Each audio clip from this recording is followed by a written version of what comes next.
రాకపోకలకు ఇబ్బంది పడుతున్న బ్రిడ్జిని నిర్మించాలని ఐనాపూర్ గ్రామ రైతుల ఆవేదన వ్యక్తం చేశారు. కొమరవెల్లి మండల పరిధి గ్రామమైన ఐనాపూర్ గ్రామం నుంచి రామ్సాగర్, పెదరాజపేట గ్రామాలకు వెళ్లే దారిలో వాగు ఉండడం వల్ల వర్షం కురిసినప్పుడు రాకపోకలకు ఇబ్బందిగా ఉన్నదని, ప్రభుత్వం ఆదుకొని బ్రిడ్జి నిర్మించాలని మంగళవారం ఐనాపూర్ మాజీ సర్పంచ్ చెరుకు రమణారెడ్డి స్థానిక రైతులతో కలిసి వాగును పరిశీలించారు.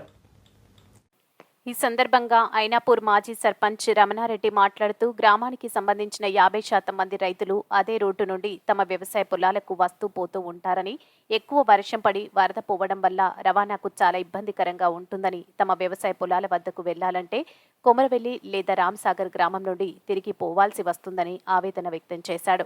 వ్యవసాయ పొలాల వద్దకు వరికోత మిషన్లు, కూలీలను తీసుకుపోవడానికి ఆటోలు వెళ్తాలంటే చాలా దూరం నుండి తిరిగి రావాల్సి వస్తుందన్నారు. ఇట్టి విషయంపై ప్రభుత్వం వెంటనే స్పందించి ఇదే రోడ్డులో బ్రిడ్జ్ నిర్మించాలని కోరారు.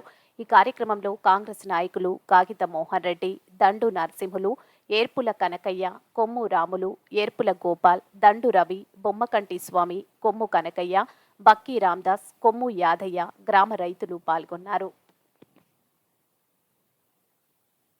ఐనాపూర్ గ్రామం, ఐనాపూర్ నుండి పెద్ద చెరువుకు రామ్సాగర్కు వెళ్ళే ఈ రోడ్డు మొత్తం వరద వల్ల ఇక్కడి రైతులకు, ఇక్కడ వెళ్ళే బాటసారులకు, ప్రజలకు చాలా ఇబ్బందికరంగా ఉంది.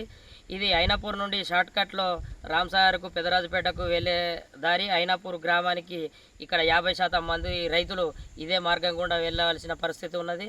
కానీ ఇక్కడ పెద్ద చెరువు వరద పోవడం వల్ల, ఇక్కడ బ్రిడ్జి లేకపోవడం వల్ల ఇక్కడ రైతులు ఇక్కడికి రావాలంటే చాలా ఇబ్బందికరంగా ఉంది. ఇక్కడికి రావాల్సిన రైతులు ఏదైనా పని నిమిత్తం, వ్యవసాయ పనుల నిమిత్తం రావాలంటే కొమరవెల్లి నుండి రామ్సాగర్ గ్రామం నుండి రావాలంటే చాలా వాళ్ళకు ఎక్కువ దూరం ఇబ్బందికరంగా ఉంది. వరికోత మిషన్లు కానీ, ట్రాక్టర్లు కానీ, కూలీలు రావాలంటే కూడా చాలా దూరం నుండి రావాలంటే చాలా ఇబ్బందికరంగా ఉంది. ఈ ప్రభుత్వం ఇక్కడ పెద్ద చెరువు ఉన్నది కాబట్టి ఇక్కడ మత్స్యకారులకు కూడా ఇక్కడ రాకపోకలకు చాలా ఇబ్బందికరంగా ఉంది. కాబట్టి ప్రభుత్వం వెంటనే స్పందించి ఇక్కడ రైతులను దృష్టిలో ఉంచుకొని ఒక బ్రిడ్జి మంజూరు చేయాలని నేను కోరుతా ఉన్నాను.